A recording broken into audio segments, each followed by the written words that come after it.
El profesor Federico Mayor Zaragoza es, en plena juventud, uno de los hombres que mejor conocen los problemas, las inquietudes, el pasado difícil, el presente lleno de inquietudes, el futuro todavía difícil de desentrañar de nuestra ciencia, y probablemente a lo largo de esta conversación con uno de los hombres más brillantes que ha dado la ciencia española, podamos aprender muchas cosas relacionadas con este sector que hoy tiene una importancia decisiva en la vida de los países. El profesor Federico Mayor Zaragoza, al que damos la bienvenida al programa, ha estado preocupado muchas veces en sus intervenciones públicas, sobre todo sobre el tema de las relaciones entre ciencia y sociedad, que consideramos que es un tema que también habremos de abordar a lo largo y a lo ancho de la conversación. Profesor, muchas gracias por venir, encantados de tenerle aquí. Vamos a recordarles que el profesor Mayor Zaragoza es barcelonés, nació el 27 de enero de 1934 y fue uno de los más jóvenes, si no el más joven, de los rectores universitarios de España en la historia. A los 34 años era rector de la Universidad de Granada, pero yo creo que esta precocidad la hemos de ir encontrando también en otra serie de etapas de su vida. Profesor, ¿cómo fue su comienzo de la andadura vital? ¿Cómo son sus orígenes? ¿Cómo era su familia? ¿Cómo se fraguaron sus primeras vocaciones? Bueno, mi familia es una familia catalana. Yo nací en Barcelona y estudié allí los estudios, la enseñanza primaria y el bachillerato. Al término del bachillerato, mi padre tuvo que venir a trabajar a Madrid y la familia se trasladó con él. Entonces yo estudié la carrera en Madrid. Pienso que desde el primer momento una carrera como la que estudié, una carrera que hace relación al medicamento y por tanto la posibilidad de combatir esta situación de las más tristes de la humanidad, que es la enfermedad, fue quizá lo que desde el primer momento despertó esta pasión, que se puede denominar también vocación, por contribuir a un campo concreto con mis actividades futuras. ¿La profesión de su padre era? Mi padre, uno de los méritos que tiene, yo creo que uno de los grandes méritos que tiene, es que no tiene profesión. Mi padre tiene la enseñanza primaria hecha en Tortosa y después, trabajando, estudió un poco de contabilidad. Él dice que sabe aritmética pero no matemáticas y a base de mucho esfuerzo, porque él tiene dos elementos distintivos que son su gran esfuerzo y quizá como consecuencia su gran generosidad, logró pues llegar a ser uno de los grandes expertos seguramente en economía de empresas relacionadas con la producción y distribución de medicamentos. Quizá entonces la influencia de su padre se manifestó en que usted estudiase la carrera de farmacia. No creo. Mi padre me dejó una absoluta libertad de elección. O sea, no intervino en absoluto para indicarme que le gustaría que yo siguiera este terreno. Entre otras cosas porque, igual que en aquel momento pues su dedicación era la industria farmacéutica, antes pues había vendido zapatos. Es decir, que considero que no hubo una inducción por parte de mi padre. Lo que sí que hubo fue el exigirme mucho desde el primer momento. Es decir, en este aspecto, y seguramente porque él no lo había podido hacer, yo me encontré en que mi padre deseaba que actuara como un obrero intelectual. Yo tenía que trabajar unas horas determinadas a la semana porque si aquello no se producía y si yo no tenía un alto rendimiento, él consideraba que no debía seguir ayudándome a pasar unos años de mi vida estudiando cuando otros quizá no lo podían hacer. La respuesta que usted le dio debió dejarle profundamente satisfecho. Bueno, pues estimo que sí, pero no es ningún mérito especial. Realmente el estudiar era apasionante y sigue siendo apasionante, porque especialmente cuando los campos en los que uno se dedica son campos como los de el conocimiento de la enfermedad, el conocimiento de la acción de los medicamentos, la bioquímica, que son ciencias que están en continua evolución y cada día el número de conocimientos es mayor, se es un estudiante siempre. Y esta es una actitud de lucha permanente para adquirir mayores conocimientos y tener capacidad de reflexionar y de coordinarlos mejor, que es apasionante. O sea, que no quiero que tuviera ningún mérito el que yo desde el primer momento fuera, digamos, un estudiante bastante bueno. Antes de seguir adelante, creo que sería absolutamente justo y necesario que dedicásemos también unas palabras que queremos escucharle a su madre. Pues lo hago con muchísimo gusto, porque en un acto que se celebró recientemente, precisamente en Tortosa, yo decía que si de mi padre he aprendido algo tan importante como el ejemplo, porque de los padres lo único que nos atrae son los ejemplos. Y el ejemplo de mi padre había sido el trabajo, el esfuerzo y el desprendimiento. De mi madre yo creo que la característica que daría sería la de la sabiduría, que implica a la inteligencia pero que la sobrepasa. Creo que mi madre nos ha dado el ejemplo de una sabia conducta y consejo tanto a mí como a mis hermanas. Federico Mayor Zaragoza estudia en Barcelona, efectivamente, la primera enseñanza. En la Universidad de Madrid, de los años 50 al 56, cursa farmacia con premio extraordinario de licenciatura, doctorándose en el 58 con calificación de sobresaliente cum laude y otro premio extraordinario. Es becario del Instituto Ramón y Cajal del Consejo Superior de Investigaciones Científicas del 57 al 58 y obtiene en marzo del 59 una nueva beca de la División de Ciencias Matemáticas Médicas y de la Naturaleza para ampliar estudios en Francia e Inglaterra. Y al mismo tiempo gana otra beca, una beca Marc, para estudios en España. Vamos a pasar un poco de revista a esa época tan interesante de su formación. Pues sí, realmente es una época muy interesante. Yo creo que es en la formación, después he tenido ocasión de ayudar a muchos jóvenes licenciados en farmacia, en química o en biología a formarse. Creo que es un momento crítico, porque es el momento en que uno decide dedicar su vida, es decir, elegir como compañera de su vida a una actividad determinada. Y creo que es una situación en la que todo el mundo tiene que hablar muy claro y tenemos que procurar ser claros con nosotros mismos, porque hasta aquel momento hay alternativas de elección, pero en el momento en que una persona elige entre estas alternativas la dedicarse, por ejemplo, en este caso, a la docencia y a la investigación científica, es un momento difícil en el cual tenemos que actuar personalmente con las menores inducciones posibles, pero donde tenemos que tener buenos amigos y, si puede ser, buenos maestros que nos digan realmente si aquel camino no es el nuestro, nos lo digan antes de que ya no haya capacidad de fácil retorno. Esta época fue una época de los años 56 a 61, 62, en que tuve la fortuna de empezar a trabajar al lado de personas muy competentes en investigación bioquímica y donde empecé a realizar mi tesis doctoral. Pero al mismo tiempo empecé a explicar. Yo considero que la docencia es algo extraordinario que va íntimamente unido a la investigación científica. Con la investigación científica profundizas mucho, pero en un área muy concreta. Y llega un momento en que no tienes esta visión panorámica, que es capacidad de relacionar unos hechos con los otros y de hallarle pues este sentido que tiene la vida, porque las diferencias y las clasificaciones las hace el hombre. El hombre, para poder abordar los temas, incluso para poderlos explicar y hacerlos asequibles, hace divisiones. Pero la naturaleza no las ha hecho. La naturaleza desde hace millones y millones de años ha ido perfeccionando un conjunto, pero no dividiéndolo.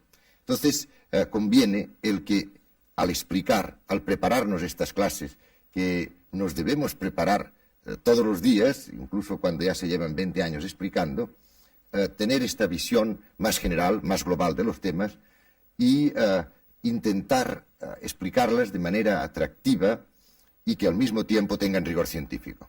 Pues bien, en esta época a la que antes se refería, creo que fue cuando se fueron fraguando estas convicciones, el hecho de que la investigación era un camino muy interesante para dedicar la actividad de las personas y al mismo tiempo la posibilidad de tener una trayectoria docente que fuera paralela y conjunta, intrínsecamente unida a la actividad investigadora.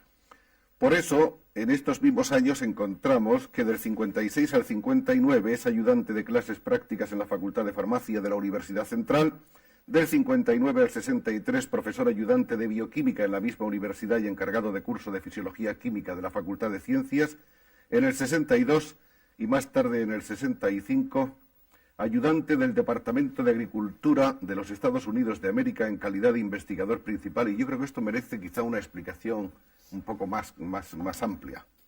Pues sí, en aquel momento las dificultades para investigar, para conseguir dinero, para tener medios, porque el investigador español tiene genio, tiene ingenio, tiene imaginación y tiene en muchas ocasiones también una dedicación suficiente a ese trabajo. Pero la carencia de medios, que ahora sigue siendo uno de los factores que inciden en nuestra escasa actividad investigadora, pero que en aquel momento era realmente acuciante, nos hizo pensar en la posibilidad de obtener dinero de los Estados Unidos, que en aquel momento desarrollaba algunos proyectos, concretamente en el campo de la agricultura, del Departamento de Agricultura de Estados Unidos, que presentaban interés y se referían a temas bioquímicos. Y aunque no eran exactamente pues, temas en los que a mí me apasionara investigar, nosotros empezamos investigando ya en aquel momento sobre unas enzimas que trabajan en el cerebro y unas sustancias que se producen especialmente en el cerebro, pues pensamos en que en aquel momento lo importante era dotarnos de los medios y del equipo que fuera absolutamente mínimo para realizar una labor competitiva. Porque es que en investigación no se puede llegar segundo, en investigación solo se puede llegar primero. Y por esto se tienen que escoger muy bien aquellos puntos en los cuales la actividad que se desarrolle tenga la misma altura que la que se puede desarrollar en cualquier país, incluidos desde luego los más punteros, los más desarrollados en investigación científica.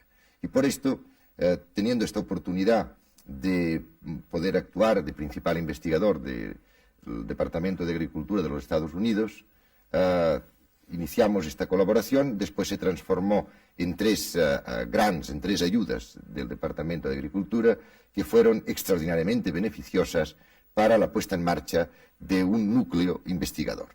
Porque esta es otra de las evidencias, al menos en investigación experimental y concretamente en bioquímica. No se puede trabajar aislado. Es decir, el trabajador aislado es una persona, esto no quiere decir que se puedan dar casos excepcionales de genialidad en temas muy concretos, pero en la investigación lo primero es rodearse de personas de valía. El equipo. El equipo es fundamental. Hasta el punto de que aquella frase de Morgan de que su mayor mérito era haberse rodeado de personas de mayor mérito, yo creo que son fundamentales en un equipo de investigación, en el director de un equipo de investigación. 10 ojos ven más que 2, pero es que al mismo tiempo es que se unen muchos esfuerzos para conseguir un objetivo determinado. Pues bien, estas ayudas sirvieron también para formar un equipo. Un equipo que después, claro, ha habido gente que han seguido su camino, pero que cada uno normalmente ha tenido ya pues una formación, una manera de pensar, etcétera, que después ha ido desarrollando, a veces en el campo industrial, a veces en el campo de la asistencia sanitaria a través de los análisis, otras veces en investigación científica. Y en el campo de la agricultura, ¿qué cosas le preocuparon a usted especialmente en esa etapa suya de investigador especial en América?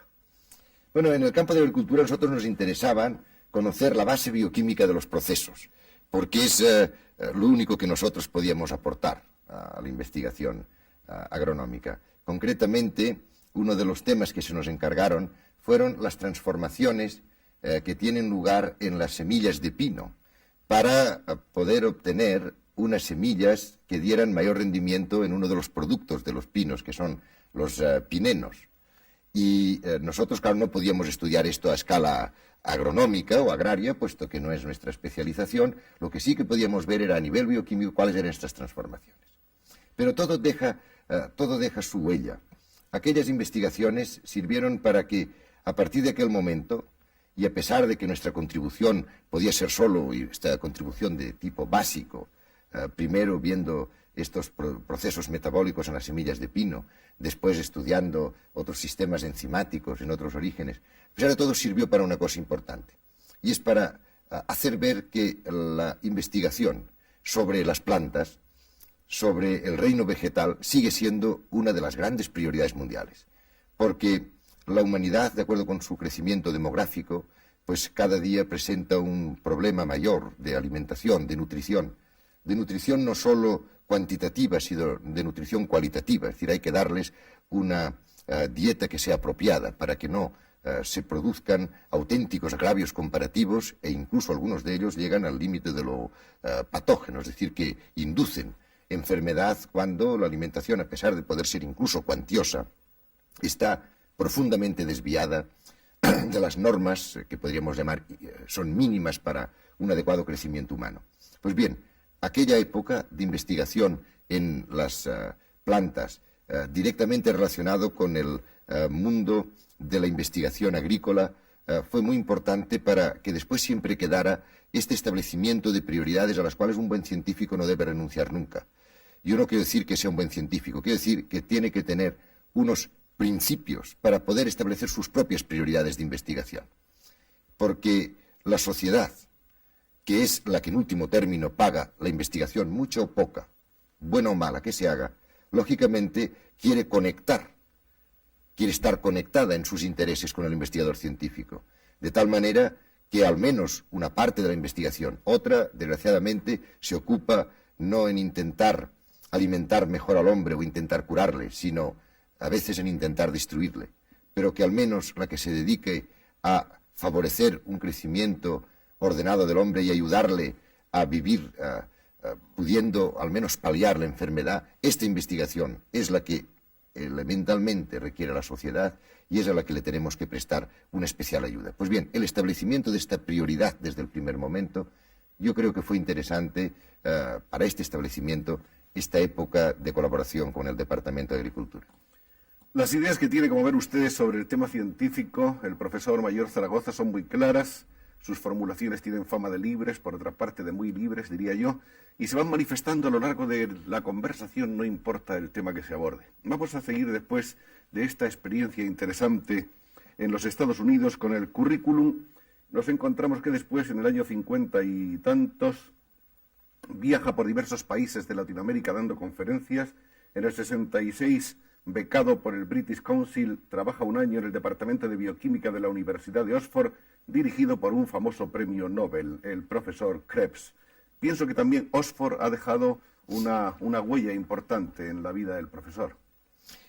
Evidentemente, aquella época fue una época importante. Yo llevaba ya 4 años en la Universidad de Granada en calidad de catedrático. Había tenido la oportunidad de formarme con excelentes profesores en España, pero era también necesario el poder pasar una temporada larga en un laboratorio del prestigio del que dirige el profesor Krebs, que es uno de los grandes personajes de la bioquímica mundial.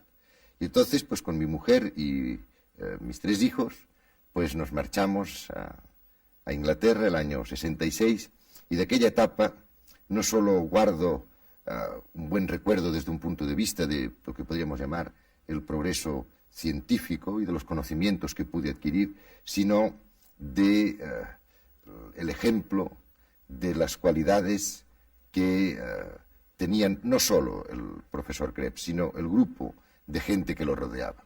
Entonces, una vez más, me di cuenta, y esto lo he dicho en algunas ocasiones, me di cuenta de que la inmensa labor que ha realizado el profesor Krebs tenía un truco, y el truco era precisamente su extraordinaria capacidad para seleccionar a sus colaboradores. Y solo con esta capacidad, con este respaldo, en los departamentos de investigación se puede pisar seguro. Se pueden tener tiempo para reflexionar, no solo para trabajar de manera atolondrada buscando nuevos conocimientos, sino para reflexionar sobre aquello que se ha encontrado, para relacionarlo siempre también, si puede ser, con unos fenómenos que en último término repercutan en favor del hombre, y para tener lo que podríamos denominar esta distensión, esta tranquilidad, esta serenidad que caracteriza a estos grandes grupos investigadores.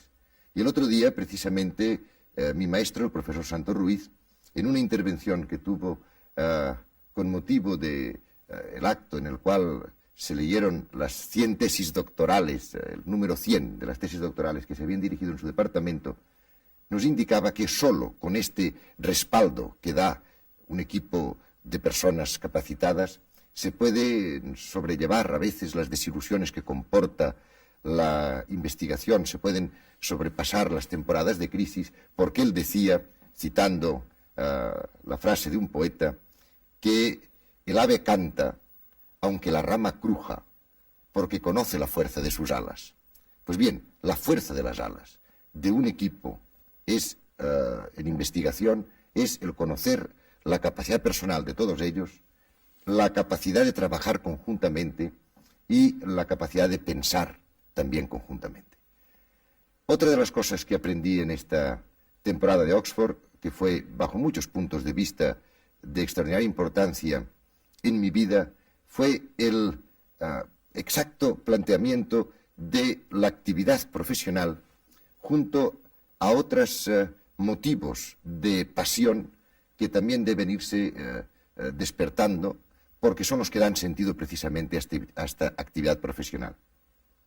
Y uno de ellos, y lo digo porque también se suscitó precisamente en mis contactos con el profesor Krebs, era que con la bioquímica, en último término, lo que podemos llegar a saber, cuando se pueda llegar a saber, porque es una ciencia, como antes le decía, de un desarrollo extraordinario y de un dinamismo también extraordinario, lo máximo que podremos llegar a saber es cómo es el hombre, qué es el hombre. Pero, citando a Julián Marías, no quién es el hombre y sobre todo qué será de mí, que dice nuestro filósofo.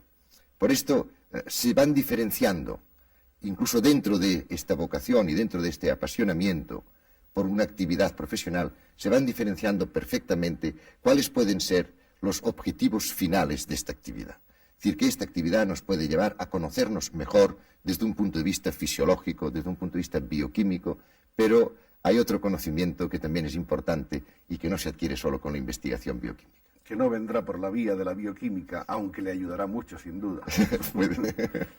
Bueno, y en esa experiencia con investigadores americanos primero, con investigadores ingleses después, conociendo más tarde investigadores de otras nacionalidades, el profesor Mayor Zaragoza ha llegado a ver que también racialmente existe una manera de ser científica, es decir, en qué se parecen y en qué se diferencian, por ejemplo, el investigador español y el investigador inglés, alemán, norteamericano. ¿Hay maneras distintas de investigar? ¿Hay métodos diversos? Sí, evidentemente hay métodos diversos y todo el mundo conoce, se pone incluso como modelo, pues la perseverancia alemana, la planificación detallada, pero con otros matices, inglesa, la potencia arrolladora metodológica norteamericana. Pero yo creo que a la larga no hay todas estas diferencias. Esto existe, pero la diferencia que existe seguramente más clara del investigador español con los otros investigadores es primero una gran imaginación. Pero sobre todo, y esto no solo se circunscribe al terreno de la investigación, yo creo que es más apasionado. De manera que interviene poniendo algo más que la curiosidad científica. Yo creo que sí. Muchas gracias, profesor. Bien, nos encontramos con otras etapas interesantes. Al regreso a España gana el profesor la cátedra de Bioquímica Estática y Dinámica de la Universidad de Granada. Ya la tenía. La tenía ya entonces. Desde el año 63. Eso es. Presidente de la delegación del Consejo Superior de Investigaciones Científicas en Granada del 68 al 72. En julio del 68 es nombrado rector de la Universidad de Granada cuando cuenta solo 34 años de edad. Y está hasta junio del 72 en que no se presenta a la reelección. Y habría que preguntar aquí que por qué. Pues no me presenté a la reelección porque me lo pedían unánimemente. Entonces, este es el mejor momento para no presentarse. ¿Los años de estancia en Granada cómo fueron para su vida profesional y docente? Bueno, Granada es inolvidable en todos los aspectos.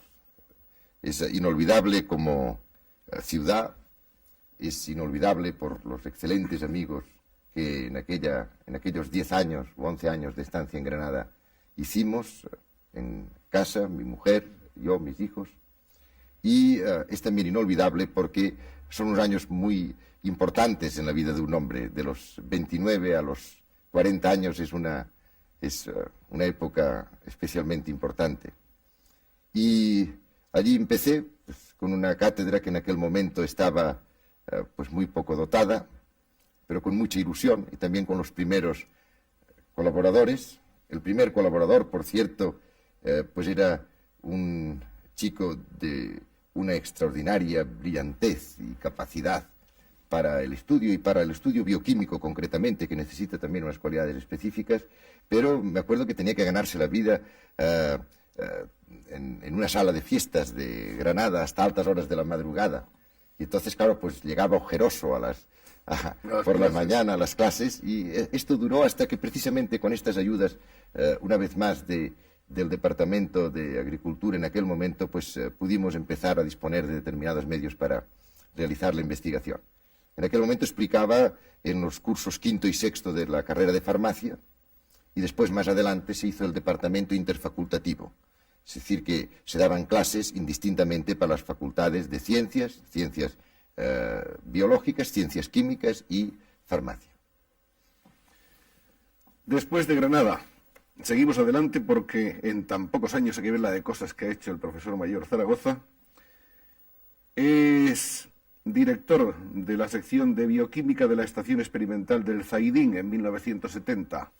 En esa estación experimental, ¿cuál fue su misión? Bueno, esto en realidad era una actividad muy conectada con la actividad de la propia cátedra de bioquímica. La Estación Experimental del Zaidín es un centro propio del Consejo Superior de Investigaciones Científicas, en donde se hace investigación relacionada con la agricultura, principalmente, y hay unos excelentes equipos de microbiólogos, de bioquímicos, de agrónomos, de analistas, y también fue una especie de reto en aquel momento el poder llevar hacia adelante una nueva sección de bioquímica en la Estación Experimental del Zaidín. Y allí pues han quedado un grupo de colaboradores a los que tengo un gran afecto, tanto en la cátedra como en la Estación Experimental, y que en estos momentos están desarrollando investigaciones muy interesantes. Quemamos más etapas. Miembro de la dirección de la Escuela de Perfeccionamiento de Analistas Clínicos de la Facultad de Farmacia, desde 1970 consejero nacional de Educación, consejero de número del Consejo Superior de Investigaciones Científicas, vicepresidente de la Sociedad Española de Bioquímica y después presidente de la misma desde el año 1970, en el 71 vicepresidente del Consejo Superior de Investigaciones Científicas, desde septiembre del 72 presidente en funciones del Consejo Superior. Y pasando ya al hoy, Federico Mayor Zaragoza es en la actualidad catedrático de Bioquímica de la Universidad Autónoma de Madrid. En el año 74, el 11 de enero, fue nombrado subsecretario de Educación y Ciencia en el gabinete de Arias Navarro, puesto en el que permaneció hasta el 30 de diciembre del 75. Un puesto tan importante, un puesto de gestión pública y política como ese, debió de ser también para Federico Mayor Zaragoza un vivero de experiencias realmente importantes. Efectivamente, acababa de actuar durante 4 años y medio como rector de la Universidad de Granada, y realmente tenía muchas ganas de poder descansar y dedicarme a esta actividad pues que considero que es primordial en mi vida. Me solicitaron en aquel momento que me ocupara del Consejo Superior de Investigaciones Científicas durante algún tiempo, y cuando yo estaba encantado porque hacía ya algunos meses que podía explicar mis clases con regularidad y tener esta vida en la Autónoma, que por otra parte la Universidad Autónoma de Madrid pues ofrece este ambiente tan agradable, seguramente porque también pues pudo pensarse más en crear un ambiente diferenciado en una universidad española. En aquel momento solicitaron que cumpliera estas funciones de subsecretario de Educación y Ciencia. Una vez más, el servicio administrativo creo que es una obligación, especialmente en determinados momentos, que debe prestarse al bien común. Al menos esta es la intención con que se prestan estos servicios, servicios que son, desde un punto de vista de trabajo, agobiantes, en donde tienes que poner todas tus energías y todas tus posibilidades en intentar solucionar una serie de problemas que son de una gravedad a veces muy vasta, y al mismo tiempo pues procurar ser eficaz en este servicio público, porque educación y ciencia afecta a la práctica totalidad de la nación. si son pues 7 u 8 millones de estudiantes, si pensamos en las familias de estos estudiantes, es un tema que en todas las casas, ¿verdad?, pues hay una incidencia de la importancia de estos temas. Hice lo que pude, trabajé, esto sí, denodadamente, y en un equipo ministerial en el cual creo que todos trabajábamos apasionadamente intentando aportar nuestros conocimientos, nuestra capacidad de resolución. Fue una época en que conocí a muchas personas que me ha dejado excelentes amigos y que desde luego será muy difícil que la olvide.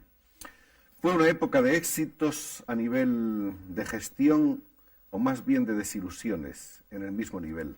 Quiero decir, todo el mundo sabe que, entre otras cosas, el profesor Mayor Zaragoza ha sido el inspirador de lo que se ha denominado llamar la política de recuperación de cerebros españoles en el exilio. Parece que esa política, que ha sido vista por todo el país con tremenda esperanza, ha sido una política que no ha dado todavía demasiados frutos. ¿Eso ha dejado en el profesor Mayor Zaragoza alguna decepción o, por el contrario, cree que ha hecho lo que era posible en ese momento, que es lo que debe ser la política, y que estamos todavía en el camino de la esperanza? Bueno, la esperanza no se pierde nunca. El rendimiento de la labor administrativa, es decir, si se intenta establecer alguna proporcionalidad entre el esfuerzo que se realiza y el resultado que se obtiene, y especialmente si uno espera que este resultado parezca satisfactorio a mucha gente que quizá no conoce tampoco en profundidad el tema o las dificultades que había para llevarlo hacia adelante, entonces sí, sería de desencanto. Pero no lo ha sido en absoluto. No lo ha sido en absoluto porque tanto esta iniciativa como otras, al menos ahí están. Se han conseguido cosas muy parciales, bien es cierto, pero también depende de cómo se interprete a veces lo que significa una acción determinada. Por ejemplo, es cierto que a mí me parecía y me sigue pareciendo que si algo marca la riqueza de un país son sus cerebros. Es decir, que quizá en otras épocas ha habido otros patrones. Hoy estamos en las riquezas del conocimiento. El conocimiento lo aportan los, digamos, cerebros, por llamarlos de alguna manera, y, por tanto, está claro que un país, especialmente como el nuestro, que tantas precariedades tiene y, por tanto, tantos esfuerzos debe hacer para remediarlas, si algo debe buscar es tener a sus personas más clarividentes en el país y trabajando para este país. Y no permitirse el lujo que nos permitimos nosotros de tenerlos trabajando para otros países. Por eso digo que es un tema en el cual me esforcé y me sigo esforzando. Es decir, considero que España debe procurar en la medida posible de tener aquí a sus personas más formadas. Pero esto no solo se aplica a los cerebros, porque entonces inmediatamente individualizamos y nos creemos que España solo tiene, digamos, a 8 cerebros fuera. Entonces, en el momento en que se dice, bueno, pues el señor tal parece que ya regresa, pues decimos, bueno, pues ya tenemos, antes teníamos 8, ahora ya solo nos quedan 7. Efectivamente, ha habido algunos de estos grandes cerebros, incluso tenemos un premio Nobel, Severo Ochoa, que además usted lo conoce bien, que era una de las personas que más interesaba al país, por lo que además ha hecho Ochoa de promoción de la imagen española en lo que se refiere al campo de la investigación. Es decir, que en esto le debemos extraordinariamente. Ha hecho un gran servicio a España en la introducción, en la presentación de la ciencia española en todo el mundo. Pero, evidentemente, a estos grandes científicos nos interesa tenerlos en España. Pero es que la operación retorno no solo se refiere a estos grandes, digamos, personajes, se refiere a toda una gran cantidad. Y en esto quiero hacer especial énfasis porque me preocupa enormemente hoy. Tenemos una gran cantidad de jóvenes españoles, de científicos, de hombres y mujeres que han terminado sus estudios, han hecho sus tesis doctorales en España.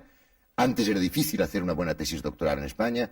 En estos momentos, la verdad es que se pueden hacer en el 90% de los casos magníficas tesis doctorales en nuestro país y que después, ya en el periodo postdoctoral, han sido ayudados normalmente por el Estado. Hay también otras fundaciones privadas o entidades públicas que favorecen, a veces extranjeras, que favorecen los desplazamientos, pero normalmente es el Estado quien ha favorecido, a través de los planes de desarrollo precedentes, el llamado Plan de Formación de Personal Investigador, y que, por tanto, hay ya hoy un plantel extraordinario de personas formadas, de personas que han adquirido, normalmente digo en el extranjero, han perfeccionado lo que habían podido adquirir en cuanto a formación en España y que en estos momentos constituyen una auténtica riqueza para nuestro país. Es a esta reinserción a la que yo me refiero principalmente y la que más principalmente me preocupa, porque quizá no tengan el prestigio individual que pueden tener estos otros grandes profesores, algunos de los cuales pues están ya en España unos y otros pues pensando quizá seriamente en venirse. Pero vuelvo a decir, yo creo que lo más importante son la vitalidad que también suele acompañar a estos cerebros, digamos, más jóvenes y que durante algún tiempo y con muchas veces con sacrificios personales muy fuertes se han estado formando, pasando temporadas largas en el extranjero y que ahora que deberían insertarse en el programa investigador español, no solo en los centros estatales, sino también en la industria, es decir, en una palabra, servir de motores para este país que tiene esta dependencia tecnológica increíble, ¿verdad? Esto de que nosotros estemos pagando en estos momentos una cantidad extraordinaria, solo con el 10% de lo que pagamos de royalties, pues podríamos tener en España un desarrollo, propiciar la investigación como se merece. Pues bien, yo creo que la primera acción que en estos momentos es necesaria es el incremento de las plazas de personal científico en nuestras universidades, en nuestros centros de investigación, en nuestras industrias, y esta es la gran operación retorno. Yo por eso digo que algo se ha conseguido, es muchísimo desde luego lo que queda por conseguir, fue una iniciativa que llevé con mucho entusiasmo y que sigo llevando con entusiasmo, en la medida en que en estos momentos está a mi alcance a través de la comisión asesora. Es incalculable, como decía el profesor, la riqueza española que se está regalando al resto de la humanidad cuando tan necesitados estamos de ella aquí. Más o menos, ¿en qué cifra podríamos estimar el número de cerebros españoles que están trabajando en investigación fuera de nuestras fronteras? Bueno, esto es difícil de precisar. Lo que sí que se sabe... Pero son muchos más de los que parece. Muchos más.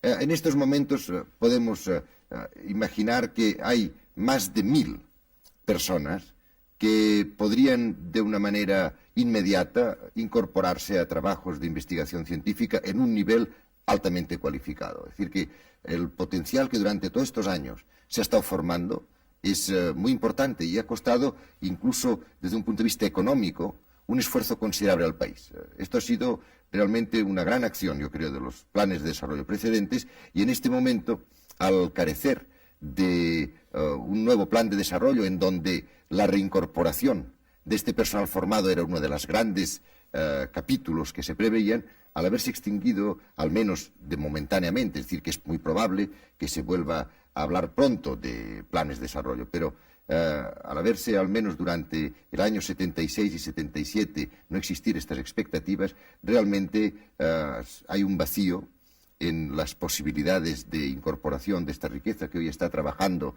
en otros laboratorios y que conste que lo importante es que se trabaje.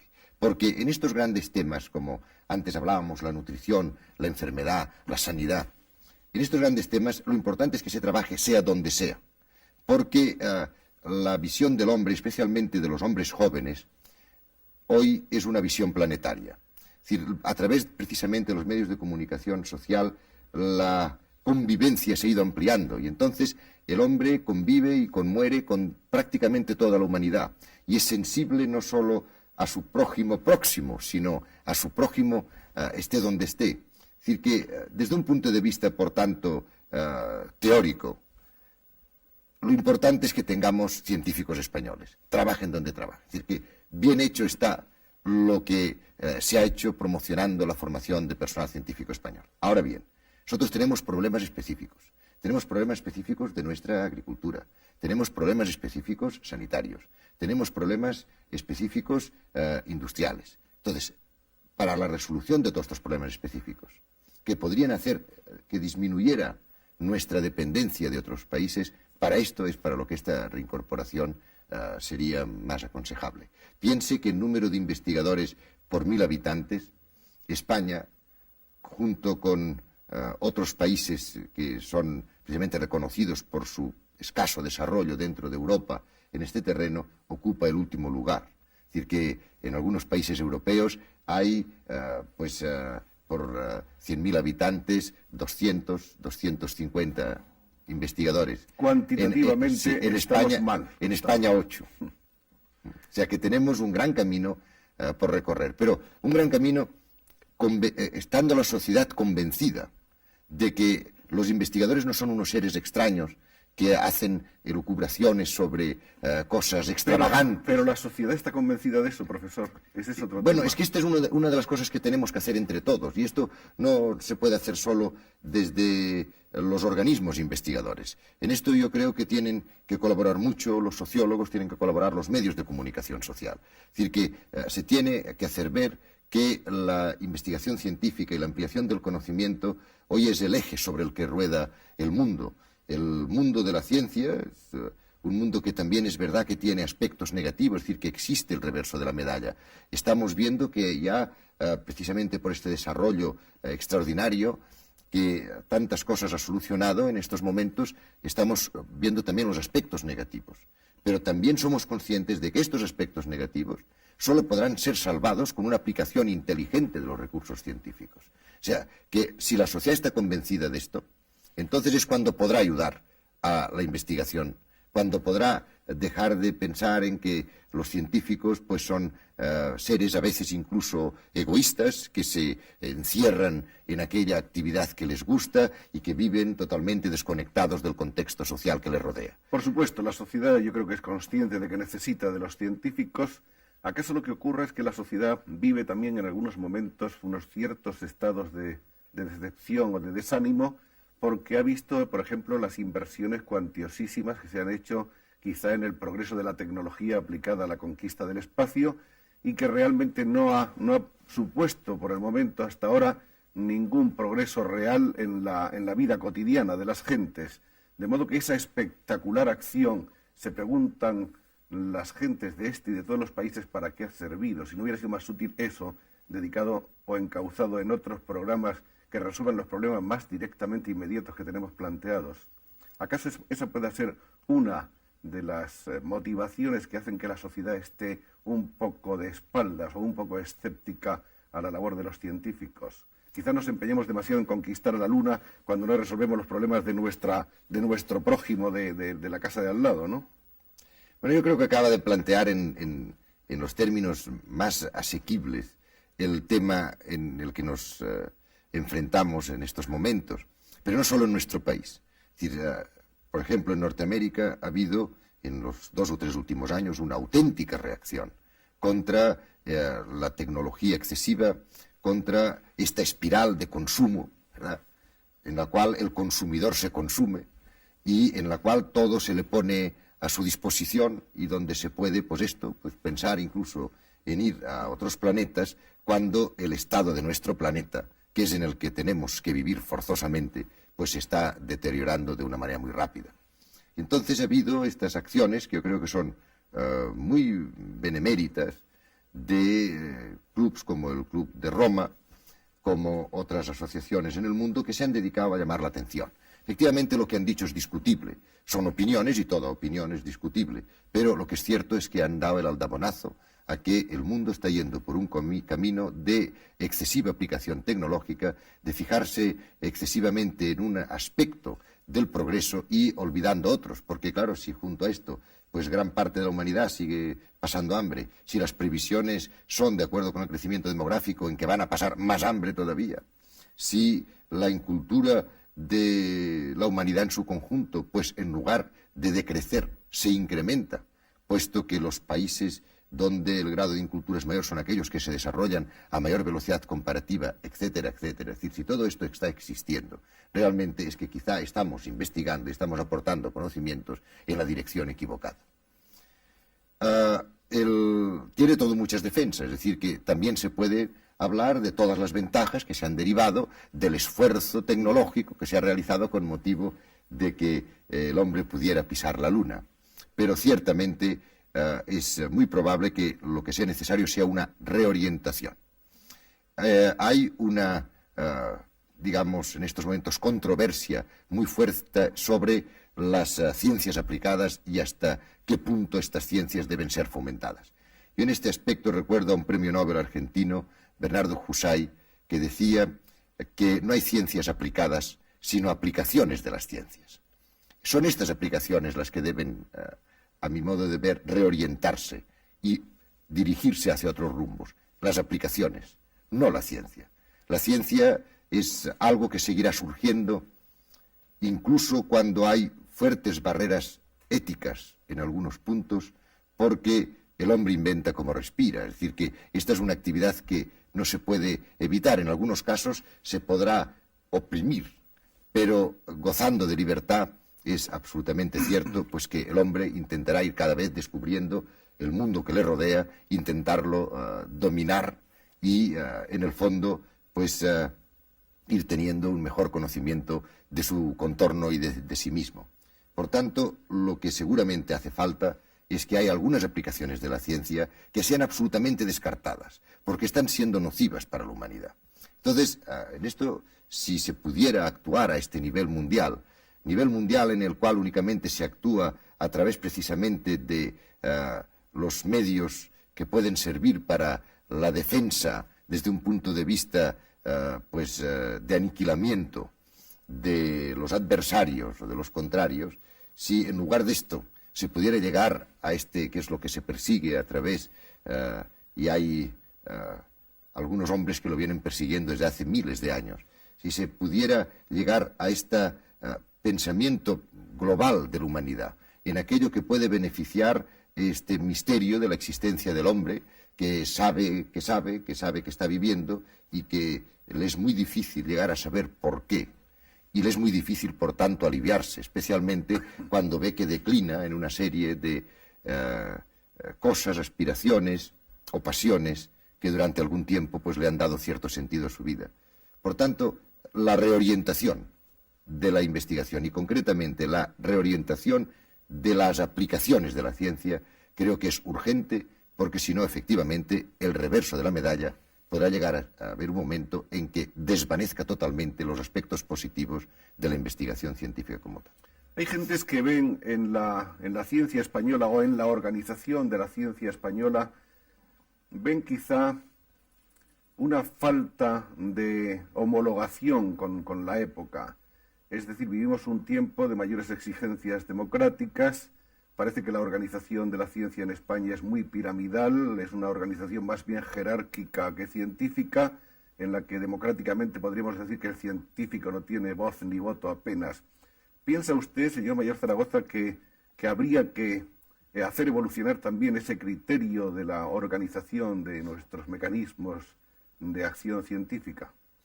Bueno, yo creo que hasta este momento lo que ha habido en lo que se refiere a organismos rectores de la investigación científica nacional, ha habido una serie de esfuerzos que además se ven perfectamente a lo largo de los últimos años, sucesivos, de ir poniendo nuevos mecanismos de posible actividad en el fomento y en la regulación de la investigación científica, pero que de hecho lo que se ha ido creando es una excesiva multiplicidad de organismos relacionados con esta función. La función de establecimiento de prioridades y de establecimiento de grandes líneas de investigación, efectivamente necesita una amplia consulta. Bien entendido que en este caso la amplia consulta debe realizarse a aquellas personas en las que se asume que pueden tener conocimientos suficientes en el tema. Me refiero con ello que aquí sí que podría decirse que la calidad de la persona consultada es absolutamente imprescindible. No basta con un consenso, por ejemplo, mayoritario, porque el consenso mayoritario puede aplicarse a la mayor parte de los aspectos de la vida pública, salvo aquellos que requieran pues, unos conocimientos muy concretos sobre una temática determinada, ya que si no, la opinión procedente de aquellos que no tienen estos conocimientos realmente no es de valor al lado de las otras que sí lo tienen.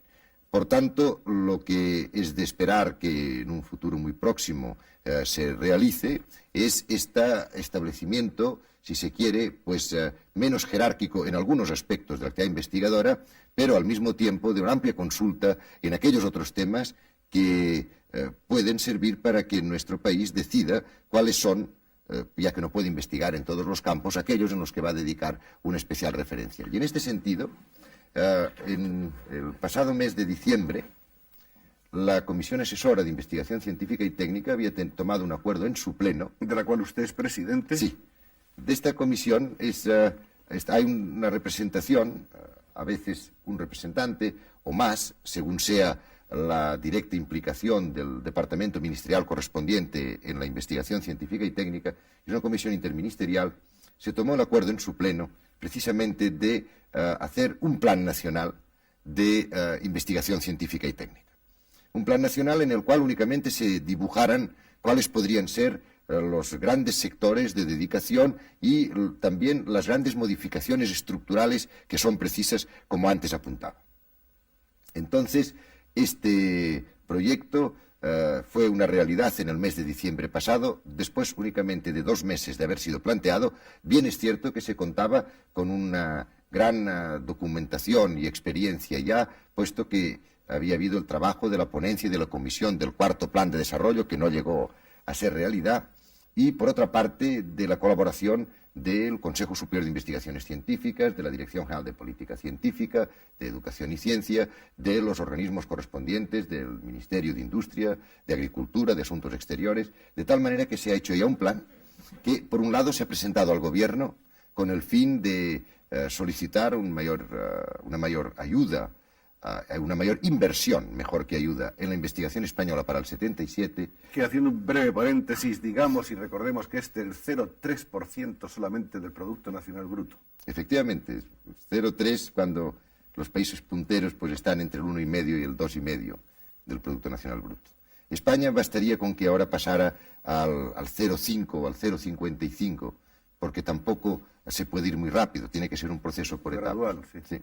Pues bien, esto que le decía, este plan nacional, ahora lo hemos enviado a todos los centros de investigación, universitarios y del Consejo Superior de Investigaciones Científicas, del Instituto Nacional de Investigaciones Agrarias, etcétera. Es decir, a todos aquellos centros donde hay investigadores que puedan aportarnos sus sugerencias y observaciones a este plan.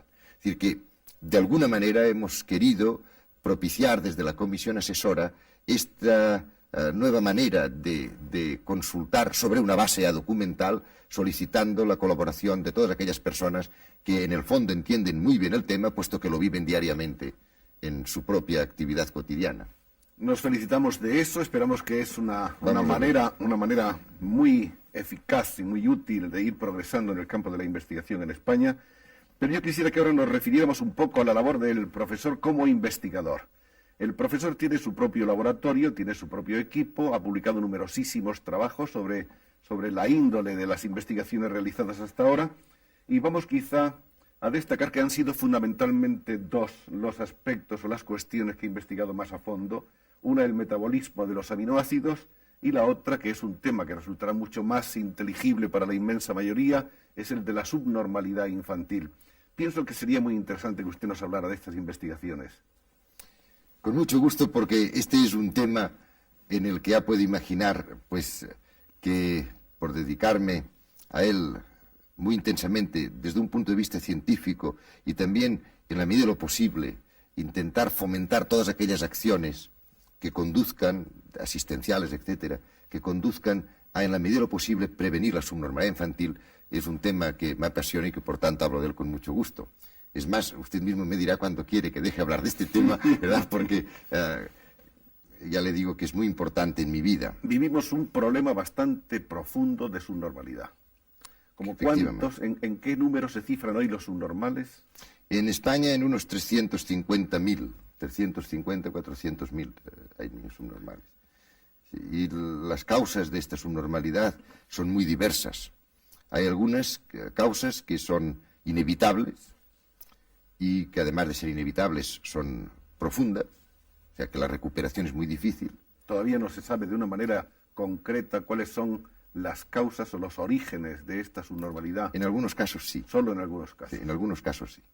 El conocimiento sobre la etiología, sobre las causas íntimas de la enfermedad, en algunos casos se conocen con mucho detalle, en otros con algún detalle, en otros se supone y en otros no se sabe absolutamente nada. Pues bien... Y el abanico de síndromes, por otra parte, es tremendo, ¿no? Es tremendo. Las causas, ya le decía, que unas pueden ser inevitables y al mismo tiempo irreversibles, es decir, que la recuperación es muy escasa. En otro caso, es inevitable y la recuperación, en cambio, sí que es evidente y es posible. No puedo decirle si la recuperación puede llegar a la normal incorporación de la persona, del paciente, del niño afecto, a la sociedad, digamos, normal de su propia edad, pero en cualquier caso la recuperación es evidente. Hay otros casos en que la enfermedad es evitable y es precisamente dentro de este tipo de enfermedades evitables en aquellas en las cuales pues hemos procurado profundizar más. Nuestra actividad en este tema se ha basado, por un lado, en los aspectos analíticos, es decir, el lograr realizar de una manera muy cómoda para los padres unos análisis que permiten la detección de unas enfermedades de una incidencia escasa. Se puede decir que en España esta incidencia está alrededor de un niño por cada 7.000 niños recién nacidos, pero si pensamos que en España nacen 700.000 niños al año, veremos cómo se podrían evitar muchos niños oligofrénicos profundos, por ejemplo, solo con una de estas análisis, de una de estas determinaciones que realizamos. Lo que era importante era, por tanto, hacer unos análisis que fueran muy cómodos, que fueran muy asequibles y que en la medida de lo posible fueran muy específicos y no caros. A pesar de que sobre este último aspecto es el que a mí menos considero que me importa, porque si pensamos en otras cosas en las que nos gastamos el dinero, el esfuerzo que se tenía que realizar en esto era absolutamente insignificante. Es decir, que aunque fuera más caro de lo que es, de lo que resulta, es insignificante respecto a otras cuestiones mucho menos importantes que esta. Pero la verdad es que también se han podido llegar, estos son técnicas que se hacen en otras partes del mundo, en los países más desarrollados. Nosotros hemos contribuido en algunos aspectos también analíticos a dichas técnicas, pero de lo que se trataba era que de una manera muy sencilla los propios padres pudieran en su casa pues realizar estos análisis para la detección de unas enfermedades totalmente evitables. Es decir, que estos niños nacen, digamos, con una intolerancia, para hablar de alguna manera más fácil y asequible, nacen con una intolerancia a la propia nutrición, es decir, al propio ambiente nutritivo normal, y esta intolerancia hace que se acumulen unos productos que son tóxicos en este momento, porque el cerebro del niño es un cerebro enormemente inmaduro en el momento de nacer. Es decir, que la diferenciación de las células del cerebro no se alcanza hasta el cabo de casi 2 años después del nacimiento, y por tanto le afectan de una manera irreversible. Entonces, cambiando sencillamente la dieta, estos niños son totalmente normales. O sea que, aunque efectivamente la incidencia sea escasa, desde un punto de vista cuantitativo, como se puede evitar totalmente la enfermedad, pues bien vale la pena. Pero después hay otras causas de la subnormalidad. Estas causas, por ejemplo, pueden ser de alteraciones cromosómicas, enfermedades que son congénitas, por tanto, son unas alteraciones en el espectro cromosómico habitual, y estas enfermedades, algunas de ellas son totalmente imprevisibles. Es cierto que se dan con mayor frecuencia a medida que la edad de la madre es más avanzada, y por tanto hay unas posibilidades de adoptar medidas. ¿Cuál es la edad en que empieza a estar la mujer incursa en ese peligro? Como le digo, se puede dar en todas las edades, es decir, que puede haber algunos casos en que se den trisomías, en que haya niños que nazcan con este defecto de las trisomías, normalmente conocido como mongolismo, que es en algunas de sus variantes pues una enfermedad, una situación que es recuperable, pero evidentemente hay una alteración cromosómica y por tanto en el momento del nacimiento ya no hay nada que hacer más que tratar de educar, de rehabilitar en la medida en que lo permita el estado del niño hasta el máximo, y hay veces que se logran cosas muy espectaculares, pero en cualquier caso es un defecto que se tiene en la propia dotación genética. Es decir, esta alteración es una alteración, por tanto, que no se puede ya se puede paliar, se puede aminorar los resultados, pero no se puede modificar ya el mensaje genético. Pues bien, a medida que la madre es mayor, la incidencia de esta enfermedad es notablemente mayor. Por tanto, sí que se puede dar un consejo genético y se puede decir que se procuren tener los hijos antes de los 36 años. Bien entendido que hay muchos niños que se tienen después de los 36 años, a los 38, a los 40, a los 42 años, que son espléndidos y a veces son pues los más guapos y los más inteligentes, al menos de acuerdo con los padres. Ahora, hay una medida cautelar, por eso hay que decirlo únicamente como una cautela que hay que adoptar. Es decir, evidentemente, si hay personas que están, hay mujeres que están embarazadas y que tienen más de 36 años, no les tiene que llevar ninguna preocupación. Pero lo que sí que tienen que saber es que hay estas enfermedades de cromosomopatías, de las trisomías concretamente, que la incidencia aumenta de manera espectacular a partir de determinada edad, lo que se llama madres añosas. Entonces conviene el tenerlo advertido para, en la medida de lo posible, procurar que los hijos se tengan antes. Este es un consejo que vale la pena de recordar. Ahora yo quería que nos concretara un poco más el profesor Mayor Zaragoza en el aspecto que antes reseñaba del diagnóstico prenatal, que puede contribuir a evitar muchísimas de esas enfermedades. ¿De qué manera puede el matrimonio en sí mismo, como usted decía, dedicarse a ese tipo de análisis? ¿Qué clase de análisis son esos? ¿No necesita del concurso del médico o sí necesita del concurso del médico? Bueno, el concurso del médico se necesita siempre. Es decir, que todas estas actividades no se pueden concebir sin el consenso médico y sin el estímulo del médico para procurar, en la medida de lo posible, prevenir estas situaciones. Entonces, nosotros lo que hacemos de esta manera tan sencilla es el análisis postnatal. Es decir, a los 15 días de nacido el niño, 15 a los 20 días, y sencillamente es muy fácil porque se basa en impregnar un papel de filtro que después se remite por correo tranquilamente, ponerlo entre los pañales del niño, impregnar uno de ellos en orina y otro de ellos con unas gotitas de sangre. Con la orina es suficiente, pero es mejor, es más acabado el análisis si se mandan estas 4 gotitas de sangre sobre un papel de filtro. Es decir, que el proceso de obtención de las muestras es fundamental y depende en muchas ocasiones de la manera asequible y fácil de obtener las muestras el que una de estas campañas tenga éxito, porque si no sería mucho más difícil. Entonces, como ve, es un diagnóstico analítico postnatal. También hay el diagnóstico antenatal, es decir, que hay algunas de estas enfermedades que pueden conocerse perfectamente a través de una pequeña extracción de líquido amniótico, en un proceso que se denomina amniocentesis, y después, bien sea directamente en el líquido amniótico o en el cultivo de las células que se han extraído, ver estas deficiencias de una manera totalmente objetiva y cierta. Todo ello, las acciones hasta este momento postnatales, de tipo analítico, las de consejo genético, que estas son fundamentales, las que puedan llevar a una mejor asistencia durante el embarazo y en el momento del parto. Es decir, que buena parte de la subnormalidad infantil proviene de lo que se denomina en general trauma de parto.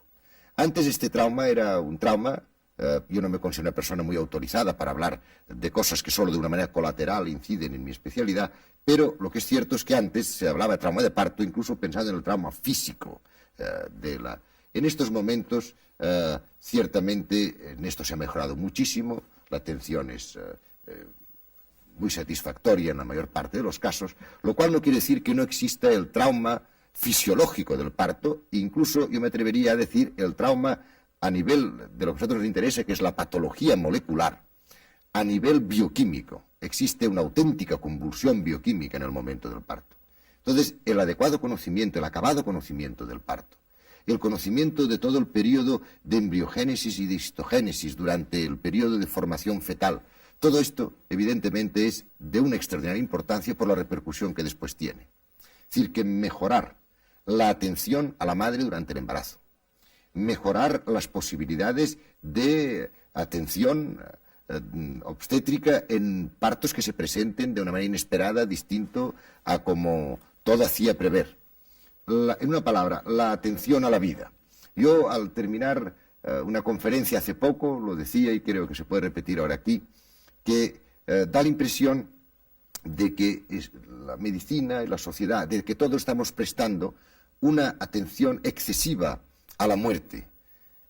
Y a mí me parece espléndido que cuando una persona ya mayor, a veces muy mayor, está en trance de morir o de estar enferma, se la atienda y se pongan todos los recursos a su disposición. Pero en el fondo es una persona que ha vivido, y ha vivido a veces muchos años. O sea que se hace muy bien en atenderla. Es la obligación de la sociedad atenderla.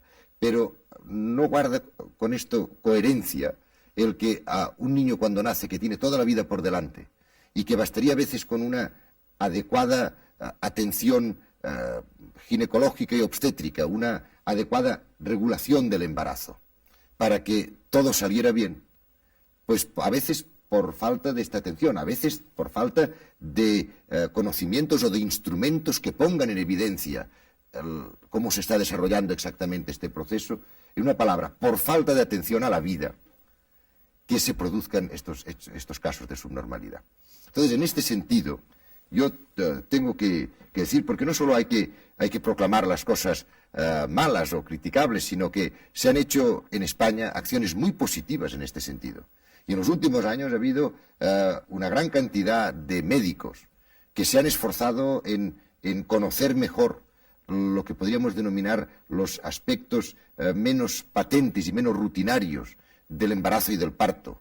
En España hay grandes neonatólogos, hay grandes obstetras y ginecólogos, hay magníficos pediatras, hay buenos analistas. Bueno, pues todas estas personas vienen trabajando, quizá un poco sin conexión en los últimos años, y ahora, en estos últimos meses precisamente, y por una indicación y por un interés muy personal de Su Majestad la Reina, se está intentando el conducir todos estos esfuerzos hacia una acción coordinada que pueda ser progresivamente útil a todas las mujeres españolas, a todas las madres que deben vigilar mejor su embarazo, que deben tener el nacimiento del niño en las mejores condiciones posibles, el transporte al lugar del nacimiento o bien el transporte de quienes deben atender este nacimiento, según sea el caso, la realización de unas prácticas analíticas concretas, el dar un consejo genético adecuado a tiempo. No seguir naciendo de cualquier modo. Eso mismo. No seguir naciendo de cualquier modo ni expuesto a todo.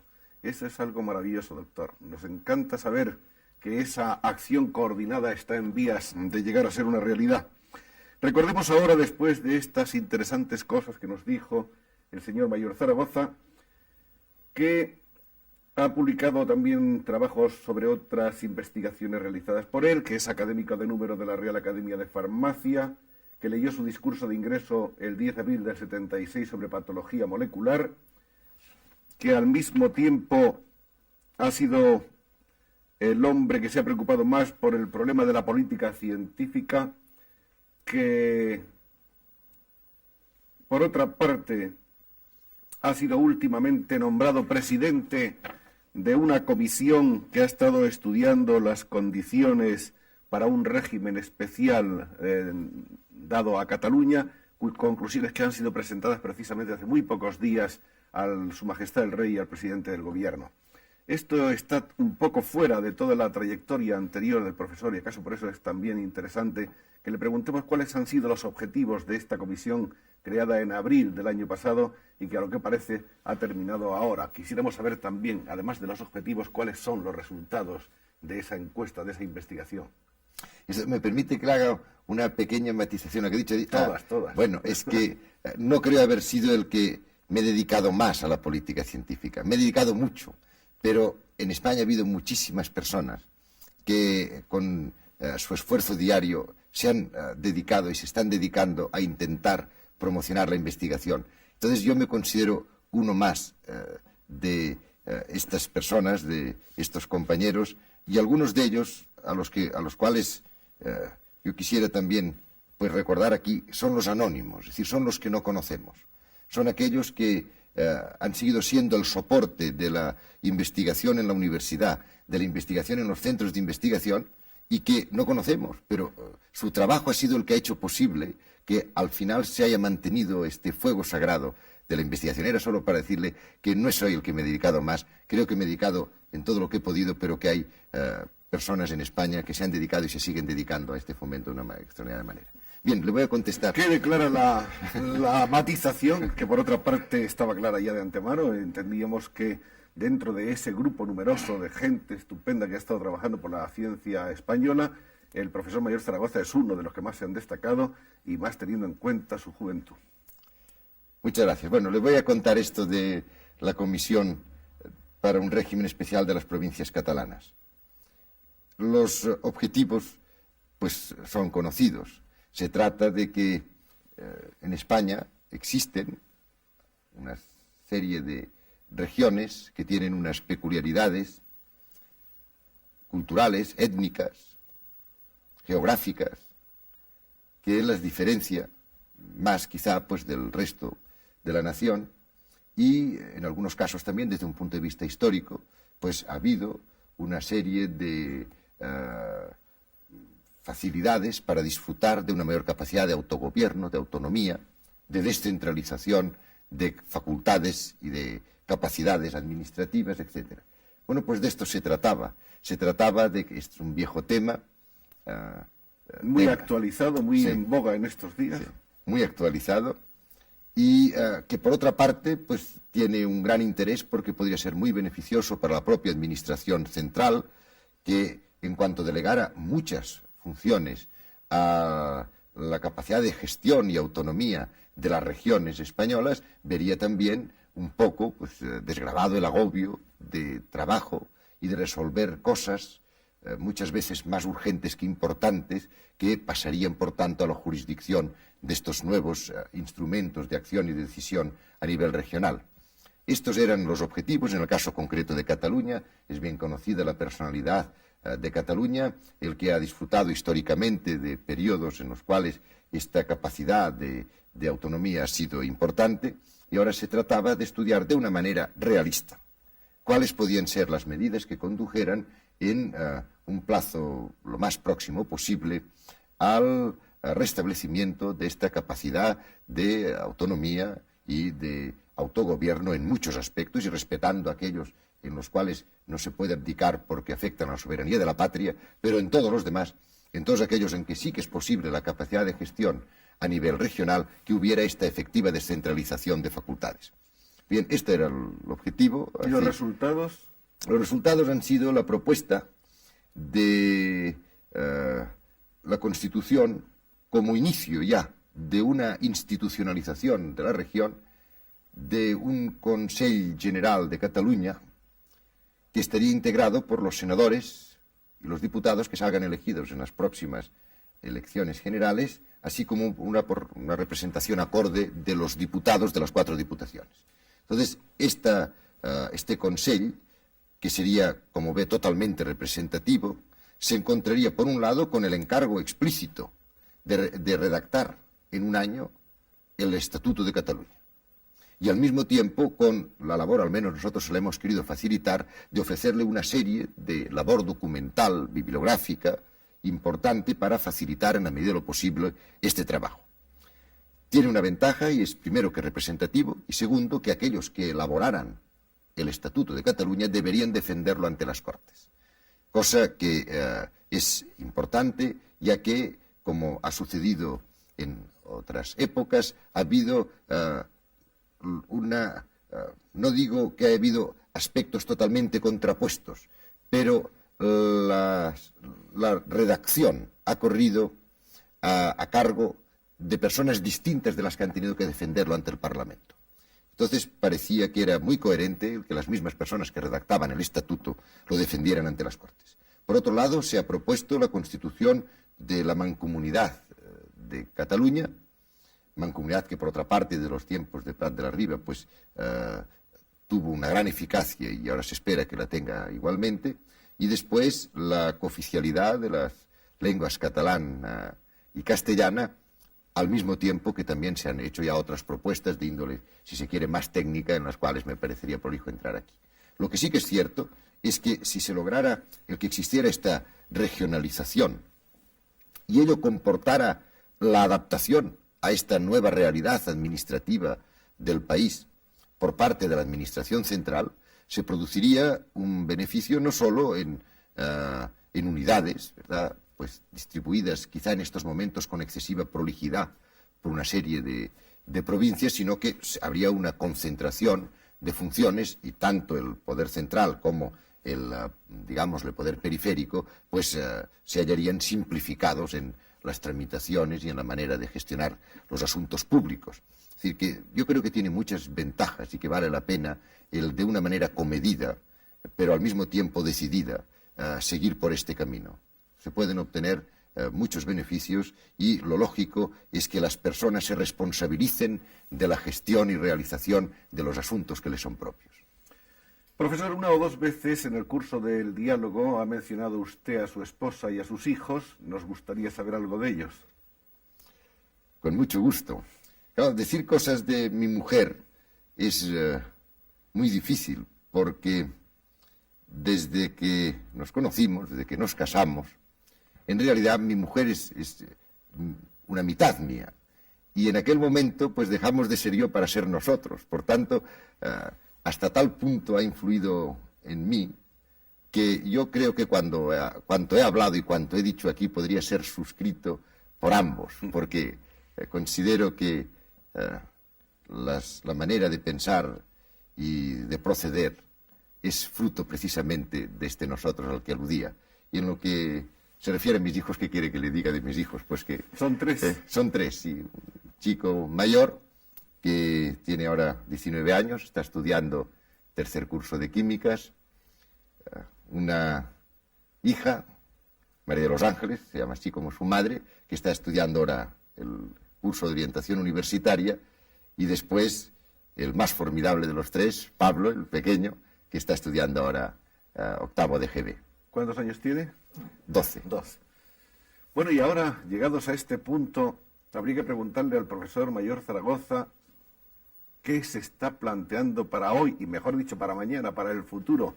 ¿Cómo ve su futuro de hombre de ciencia, de hombre de docencia, el profesor Mayor Zaragoza? Pues mire, no sé, pero que el futuro lo malo que tiene es que no se ve. No se ve. No se ve. Lo que sí que es cierto es que la única manera de adelantar y de poder establecer algún horizonte es seguir pues con los mismos motivos de vivir que hasta este momento pues me han constituido en mi recorrido, que todavía espero que no sea más que una etapa del camino, pues unos pilares satisfactorios. Yo creo que la única manera de enfocar el futuro es con fe. La palabra fe es una palabra muy corta, pero muy difícil de cumplir. Y pues siguiendo con fe en esta serie de aspectos que usted ha tenido la amabilidad de preguntarme, pues yo espero que el futuro al menos tenga una compensación, y es que como exige trabajar mucho, pues al menos que uno tenga la compensación de haber cumplido con su obligación. El profesor Mayor Zaragoza ha demostrado que es un hombre capaz de trabajar mucho y de trabajar con mucha eficacia. Si ha hecho tantas cosas en tan poco tiempo, será justo que nosotros esperemos y exijamos, en cierto modo, muchas cosas más de él en lo futuro, y más importantes cada vez. Que así sea, profesor, y muchas gracias. Muchas gracias.